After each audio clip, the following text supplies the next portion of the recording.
Hello, everyone.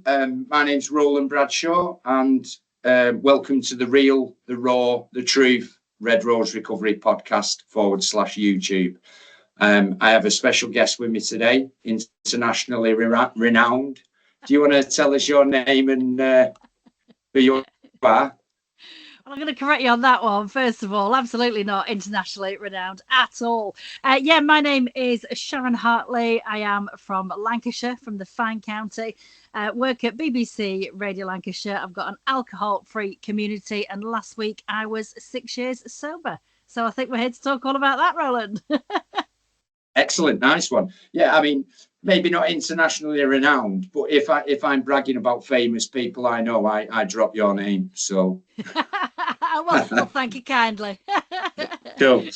So you mentioned there, Sharon, you have a sober community, and Over the Influence is the name of it. Can you tell us a little bit about that, what it is and why you do it? Yeah, of course I can. Crikey, where to start? I suppose it's a project, an organisation, a group that came about through passion. And that came about through me deciding to stop drinking. Can I take you right back to the beginning? And then please do. It'll probably make more sense, because it sounds a little bit sort of woo-woo, but it's been a really organic process. And none of it was meant to happen, least of all me being sober for 6 years. So when I was 44, it was about 6 weeks before my 45th birthday. I'm 50 now.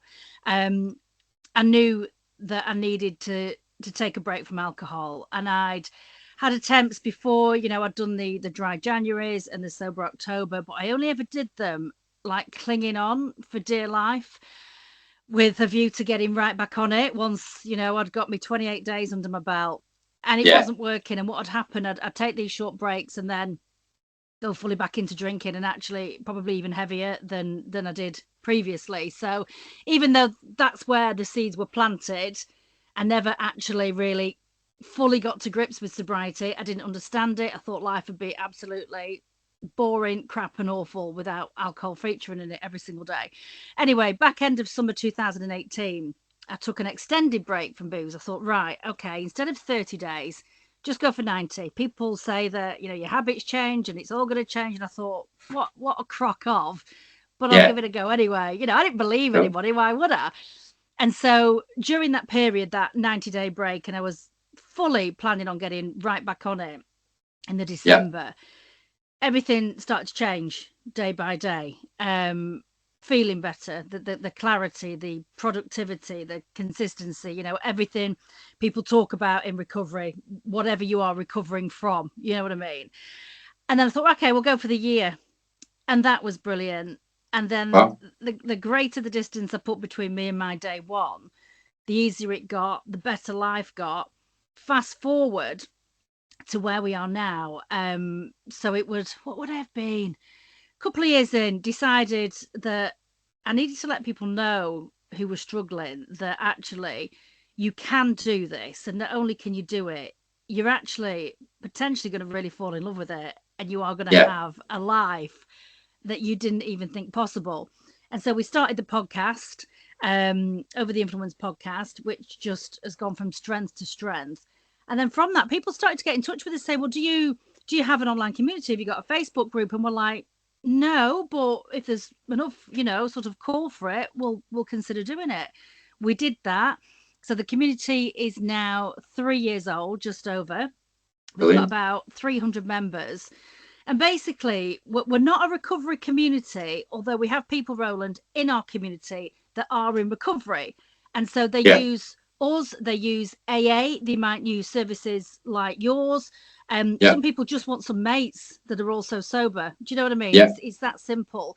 So when people say, well, what's it about? Are you going to help me stop drinking? Well, we say, we're not medical professionals. We're not qualified in this area. However, there's a lot of us that are expert ex-drinkers, and we're about the communication, we're about the connection, the inspiration, and the motivation. And fast forward to where we are today, me being 6 years sober, it's hands down the best thing I've ever done, and we just see lives change before our eyes daily, and it's amazing. Brilliant.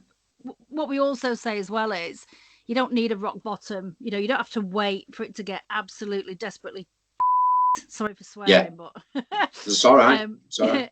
in order for you to, you know, make the change and reassess your relationship with alcohol. So that's it in a not very brief nutshell, I suppose, Roland. Can I dig into something? And we touched on this a little bit before, but I thought it was really useful to myself as someone who describes himself as being in recovery. And you made a really pertinent point around not describing yourself as being a person in recovery. Can you tell me a bit about that? Why you say you don't describe yourself as being in recovery? Yeah, absolutely. It's not a term I've ever used for myself because I know people who are 1,000,000% in recovery, and Yeah, I don't want to feel like I'm taking anything away from them, if that makes sense. yeah, There are people that are definitely in recovery. I'm not, and I've also never described myself as alcoholic. However, some of my closest mates in the world are in recovery and will shout from the rooftops that they're alcoholic. And yeah, I'm really proud of that. I love that. And I think it's about describing it in a way that works for you and, you know, that you're comfortable with. Um, yes, what I'm really passionate about as well is people using, you know, particular words, looking down on people that might be in recovery, you know, mm, oh God, that person's an alcoholic. Well, they must be, you know, awful. They've brought it on themselves. I hate the shame and the yeah, stigma that comes towards people that do describe themselves in that way. That needs stopping, and that's one of the yeah, reasons why we do what we do. You know, it doesn't matter how you describe yourself. Again, it's about how it works for you. And yeah, people say to me, you know, why did you stop drinking? How bad did it get? Well, bad enough for me. And I always say I drank too much, too quickly, and too often. So I decided to make a change. brilliant. Does that make sense? I It, felt as though that it, was it really does to me. wordy. I mean, to me it does. I recounted my experience of, like, I'm technically what's described as a veteran, as I said to you. However, my service in the military lasted 11 months, and it was largely polishing boots, running up and down hills, getting shouted at. I never saw combat or any of that kind of Yeah, stuff. So I sometimes balk a little bit at being described as a veteran, because a veteran to me is someone who's fought in a yeah, war. yeah, And absolutely. I it's the same understand. thing. It feels like a disservice to those that. But Completely. I was interested in that because sometimes people in recovery can get a little bit linear or putting people in boxes kind of thing. Well, not just people in recovery, everybody does it. We talked about stigma, Yeah. didn't we? I thought it was a really useful and interesting perspective to hear. You were somebody who thought, right, this is no longer serving me.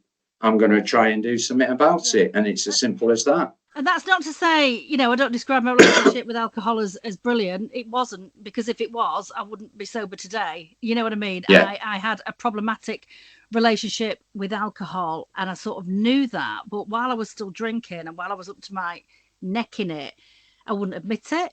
You know, Yeah. I'd lie about it. Oh, it's not that bad. I've not got a hangover. You know, towards the end of my drinking career, I probably operated on 60% each day. I was living in a constant hangover, you know. But Yeah. I think labels and the way you describe it's often, I found, for other people to make themselves feel better about their own situation. You Yeah. know, they people would like it if I went, yeah, I was an alcoholic, and I was drinking vodka every morning and waking up on a park bench. You know, Yeah. you can still have a very problematic relationship with alcohol without having that stereotypical view that people have. And you know, I've got a big mouth. I'm a broadcaster. And I'm really proud of using that in order to you know, let people know who might be feeling isolated, lonely by themselves, that actually it's all right to go, yeah, it's not great, I've not got the best relationship with alcohol, and you can change that at any point. Yeah. I think I can't even remember. I mean, you and I often see we work quite closely together geographically, and I remember I struck up a conversation with you, and I can't remember how we got onto the subject of your abstinence from alcohol. But I think you're right, and you're in a privileged position, as am I, to maybe inspire hope in people which is a gift. Yeah. And also be honest and be real with people. And this is the second time I've talked about this today. Be real with people and let them know it's okay to be real with others, you know, without that fear of judgment and rejection and so forth. So that's really good. So tell us a little bit about your podcast. What sort of stuff do you talk about? It's so good. So so we only focus on alcohol. So Yes. That's our community. It's an alcohol-free community, and that's what the podcast is about. Of course, with that, you know, does come other addictions with other people. But we have it's not a space for us to offer any guidance and advice on that. So we stick to the alcohol side of things. Excuse me. Excuse me. The podcast. So we have two. We have a premium podcast, which is for our members. But the main podcast, which is a completely free resource, it comes out every single Monday without fail. It's always somebody's story. Now, sometimes it might be the story of a celeb that stopped drinking. It might be a social media influencer. It might be the bloke down the road that really did hit absolute rock bottom. And now that person doesn't drink anymore. And it's about them sharing where alcohol took them. In some cases, how bad it got, how they decided to make that change, why they made that change. And then it's basically like a progression through that journey and where they're at now. And as you'll find with the people you talk to, Roland, you know, people, they get X amount of months of sobriety or the clean or whatever under the belts, and people want to give back. And so, again, it's about using that voice and sharing with people and letting them know there's always hope, you know, and you're never on your own. And then we have some people that join us on the pod that might just have been like, I say just, weekend binge drinkers, somebody that has half a bottle of wine a night, but still they've removed it and still the life has improved. So it's just about showing that there is life and a really good one on the other side of drinking. So as you were talking there about, you know, this, we'll call it different styles of drinking, if you like. You've got your traditional stigma view of an alcoholic as perhaps a guy with a bit of string holding his trousers up, sat on a park bench and all the rest of it. And it made me think of a time I lived in Clitheroe, which is a sort of well-to-do-ish area, isn't it? And I remember we had neighbours, and I was a substance misuse worker, and I went round there to talk to them. And I remember upsetting them slightly in that I pointed out that not everybody who has a problem with alcohol is an alcoholic. I said and I pointed out, and this was the bit that upset them. I said, quite often you have people who are well-to-do and who are functioning in their lives, but then they'll smash 2 bottles of wine at a night every day and consider that normal. And some of them are a little bit put out by my perception of that. I think probably because it hit close to home. Do you know what I mean? But still, it's and it relates back to your pigeonholing people. The comment you made about that. Yeah, people shouldn't do it. And, you know, we've got members in our community and people that we've spoken to on the podcast from all walks of life. We're talking high-flying professionals. We're talking people in the health service. You know, we're talking people that hold down really good jobs and function, and yet behind the scenes, it ain't going that well. You know, and so, that's why these stereotypical views of people that have a problem with alcohol are, well, they don't help anybody at all, you know. And I just want people to know that you can change it all, absolutely, no matter who you are and what you do. Yes, and that's where people who are open about their history of any substance misuse or use, alcohol or the others, being honest and being real about how that was, what they've done to change it, and what their lives like now, the inspiration of hope and the belief that change is possible. That's excellent. And so just because I'm not famous, I don't move in the circles you move in, where you drink glasses of caviar and smoke cigars and whatnot. Who's the most famous person you've ever had on there, or would I be busting someone's anonymity? Oh, no, none of it's anonymous. Everybody, I say that, sorry, no, that comes with a caveat. We've had a few guests on actually that have come through Alcoholics Anonymous, which is fantastic because we're really open to hearing how people have recovered, how people have removed alcohol. So in that case, yes, we've had, obviously you hear the voice, but we don't use their name if they are a member of AA. Cool. Oh my word. We've had big, in terms of big names, a lot of the people from the sort of well-being and alcohol-free world. So you've got like Andy Ramage, who was one of the co-founders of One Year No Beer. We remained friends with Andy. He's been a real inspiration for me. We had, oh God, what was the band? He was a drummer from like Hollywood. My menopause brain, right? It's shocking, Roland, and it just empties. So I apologize. Okay. I can't think of the Maroon 5. He was one of the founders of the original Maroon 5. And actually, he was fantastic to speak to, because he was saying, look, you know, you've got a place in the Hollywood Hills. You've got a bed made out of pure whatever, worth thousands.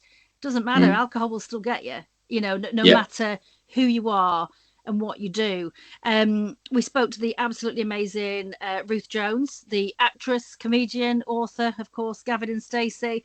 And Ruth's story it's just brilliant. You know, we're not talking about somebody in recovery or anything like that. Ruth just decided to stop drinking. That was it. Yes. And we spoke to her when she'd just not drunk for a year.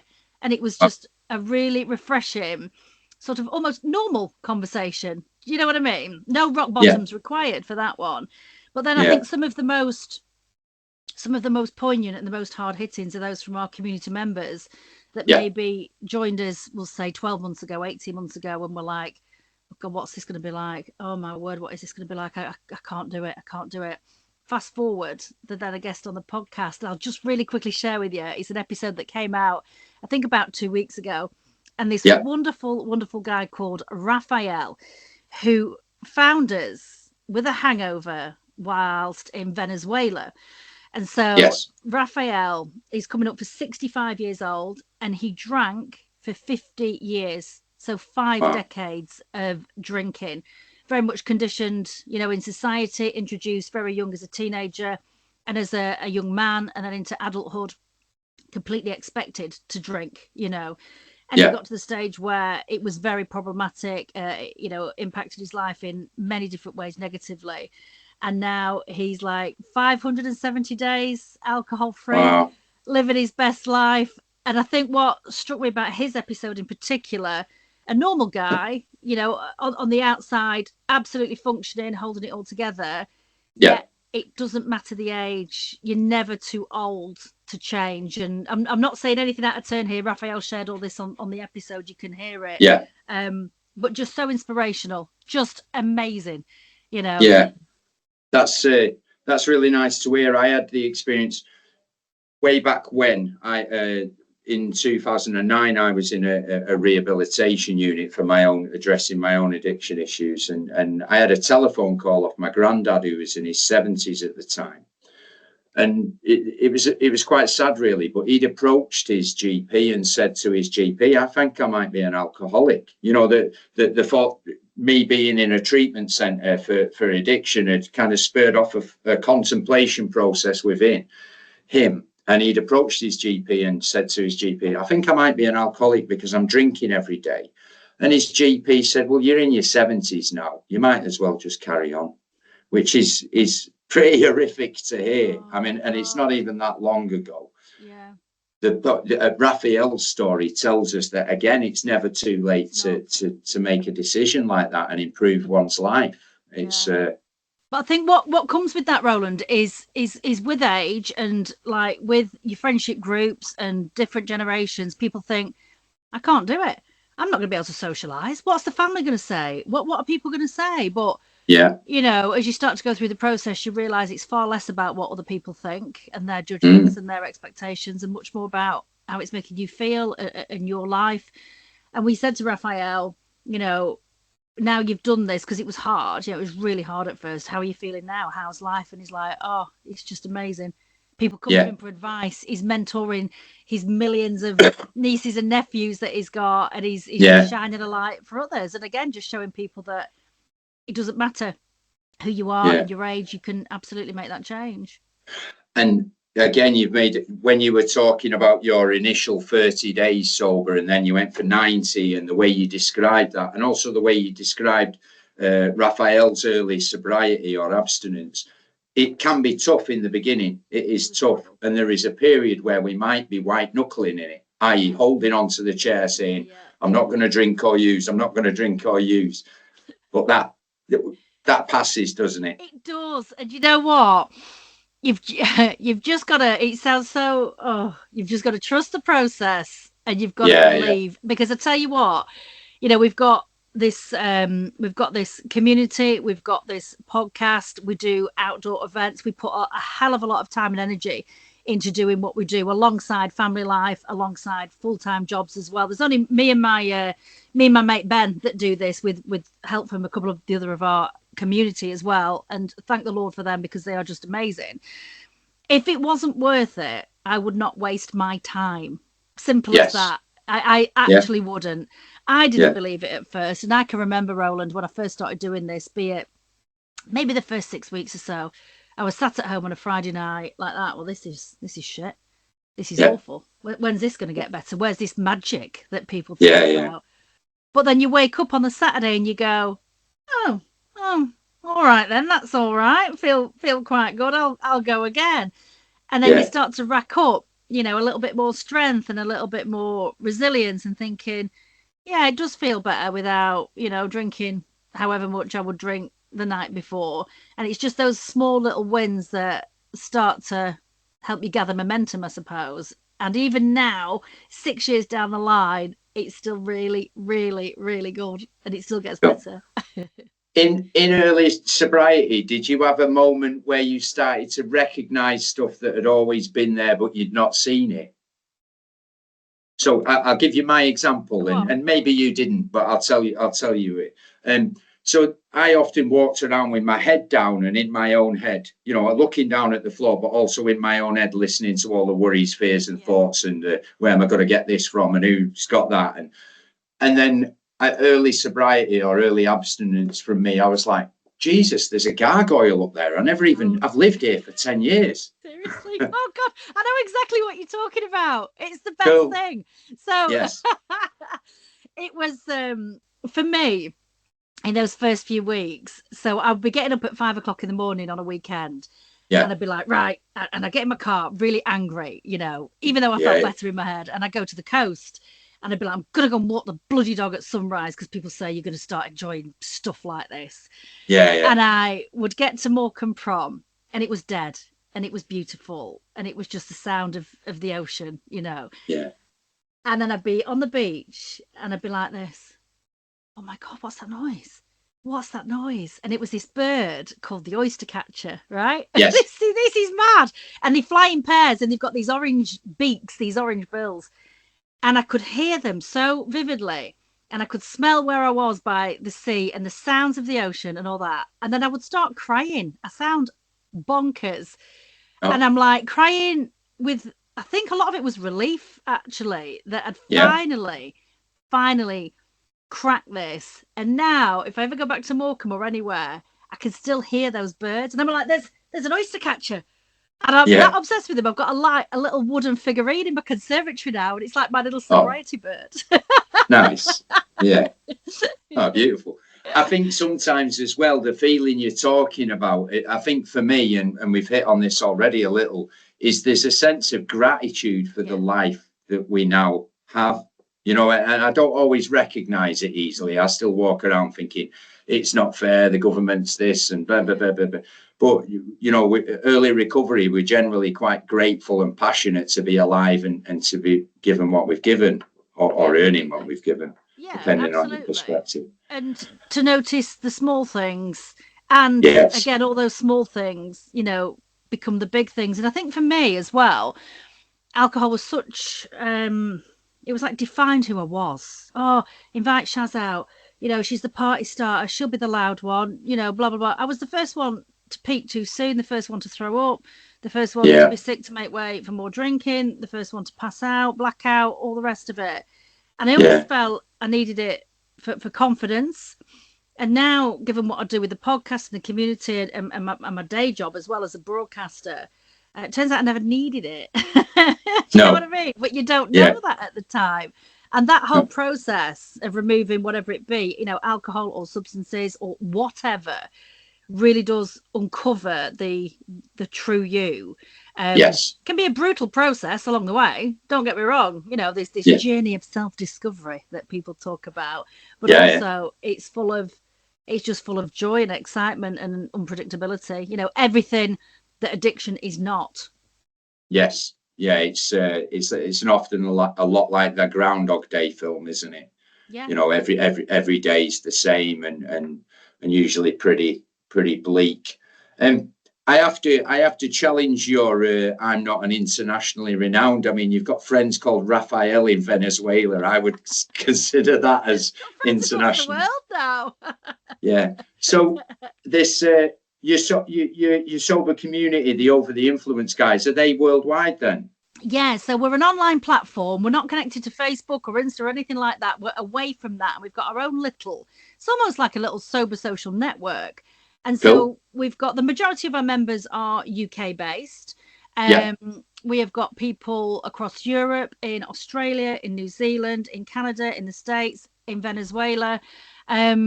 And it's just amazing because what we do every day, we, as part of your membership, we hold Zoom calls that are Yeah. hosted by myself and Ben, who I run the community with. And also, what is brilliant, I think the best calls are those that are hosted by our community members.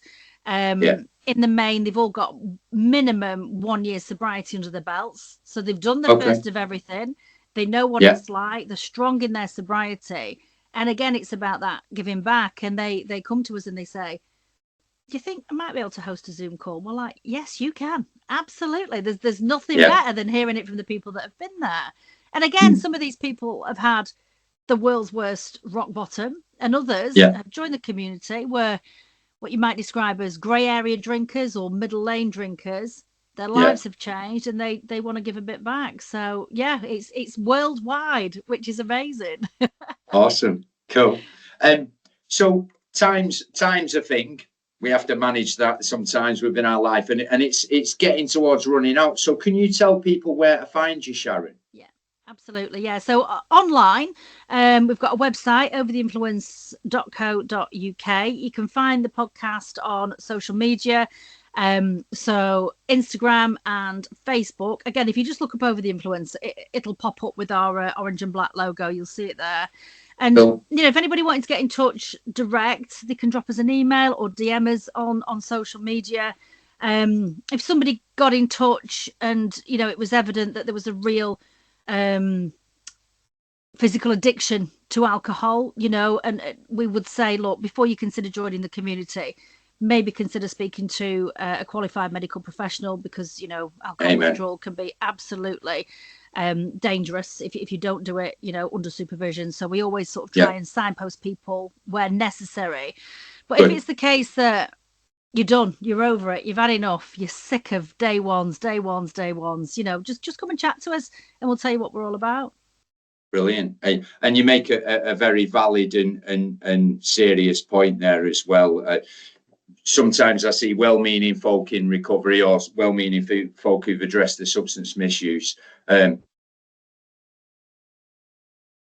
getting out of their own lane and giving medical advice that they're not qualified to give. Yeah. And it's very important that when somebody needs a medical intervention, we don't try and solve all their problems, that they go to the right place for that intervention, isn't it? Yeah, completely. And that's not to say there's nothing for you after that. Absolutely. You know, there's a lot of communities out there. There's a lot of support, you know, the work you do in Lancashire, AA, what we do in terms of connecting people. That's at the heart of what we do. You know, I think once you find your people, you find your group, your tribe, and know that you're not on your own, that's where it all starts to change.